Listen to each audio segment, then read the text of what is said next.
This is TWiT. In his latest newsletter, speculating, but, when Mark says something, and we've talked about this when Renee used to be on the show, he would say, now you have to understand, Mark says two different categories. There's I have heard from sources, and I'm thinking. This is in the I'm thinking category, but we are so close to what would be an October event that I think this rises to a higher level than Mark just speculating. I feel like he's got some inside information. He says, maybe not an event next month. Maybe they'll do it all by press release.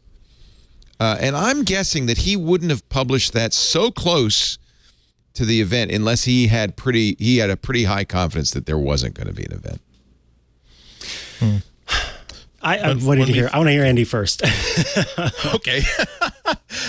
Well, first of all, this another thing that Renee very wisely said was that there's a difference between things that he says in his Bloomberg column and things that he says in his newsletter. And I think that he said this in his newsletter. So that doesn't mean that he's making Bloomberg stuff up. has different standards for stuff in the publication as opposed to. So I think, and I think historically, the great thing about him is that he has a great track record and also a provable track record. You can go back and see the correlation between things that he said and things he speculated about and things that actually happened. Then you go back and see how he speculated and how he reported certain things. So a newsletter from Gurman says that he has some good information. He doesn't have it absolutely on lock, but it's valuable enough for people that he thought he'd mention in the newsletter.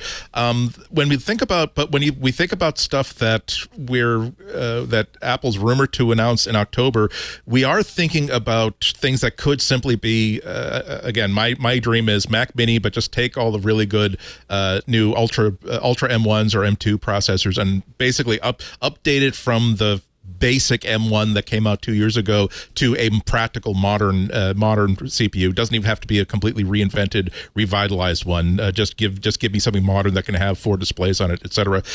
We're thinking about maybe an update to the iPad, although that's not certainly a lock. And we're wondering if Apple's going to decide to release something that could be called a Mac Pro this year, although that may or may not happen. And all of those things, a Mac Pro you would think there would have to be an event, but they could just simply announce it this year and then release it later on. So I don't think that the idea of Apple doing press releases is out of bounds here. I think that's a very practical thing to consider, and also realize that when you say press releases, we're not talking about everybody wakes up and suddenly at 9 a.m. Eastern time there's a press release and there's stuff on our inboxes. We're also talking about certain people have already been called to Cupertino. Certain people have been under NDA about this and testing them out for 2 weeks. And there are videos that are going to suddenly appear on 12 very, very important and influential YouTube channels all at once. So there is nothing about this that I think is silly. I wouldn't put money on it either way, but I don't think that's a silly thing to think about. Micah? This is a tough one because everything that I knew suggested that there would be some sort of event happening in October, that there would be, because let's look at like a year ago. Because the argument here is that the M2 was already announced, and so we know about the M2, so we could just do press release for the rest of these devices because they're all going to basically have the M2, be it the iPads or the Macs. But when we did it with the M1, when Apple did it with the M1, they had the initial announcement of the M1 with the lower spec devices, but then they had another event where they showed the M1 with with the Pro, with the Max version, where you had two of them side by side, and that whole thing was announced, and it was all very exciting. The argument could be that was a time to have an event because they were revealing that two chips could be laid side by side and connected, and they needed to explain that a little bit more.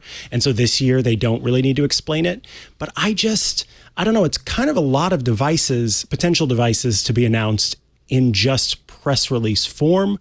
So it runs contrary to what I would expect. And in that way, I find it interesting if what he's saying is true. But yes, of course, always with the caveat that this was one of those, I think that they may not because of this, that, and the other. I don't know. I think they still will. He says Apple might not have enough fare left in 2022 for another big event, not enough gas in the tank. And it's true that those are big productions. They've got to do a lot of filming, and they've got to do a lot of, production and getting people out there.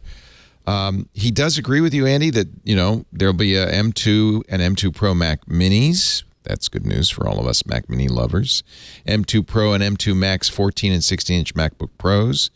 M2 11-inch and 12.9-inch iPad Pros. He also says there might be an update to the Apple TV with an A14 and a RAM boost. He does say, I don't think the M2-based Mac Pro will be released in 2023. This is contrary to what Apple's already promised, but, he says none of these new products is a major departure from Apple. So that's why he says he's thinking. But again, the fact that he says it's so close to when we would start getting invitations, it makes me think there's a higher level of certainty. Now, I've also heard from people who were at the Apple event that there were winks and nudges that from Apple employees, like "see you next month" kind of thing.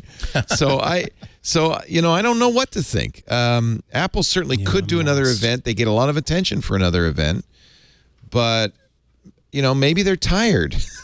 Yeah, I mean, it's also possible that this was, given when Mark is talking about this, that it was a change in the plans. It could be that originally that was because of the fact that they can pre-record these and that they can, set them up that part of it, at least at a moment's notice. And because it would, in theory, be on their own campus, they're not having to fit it around some large venue that doesn't belong to them, that they have to plan out even more.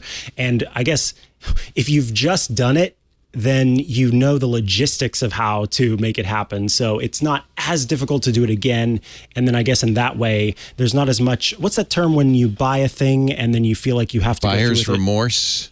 No, it's sunk cost. Sunk cost, yeah. Yeah, so there maybe is not as much sunk cost feeling about it. They're like, we don't need to do this, so let's not do it.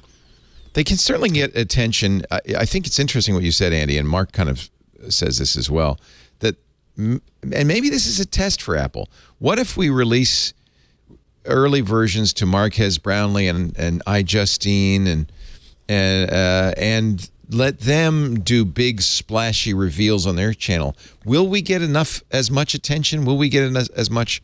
And maybe it's a test. The times change, and it might be that those marquee names can bring a lot of attention that you don't have to bring people out. Yeah.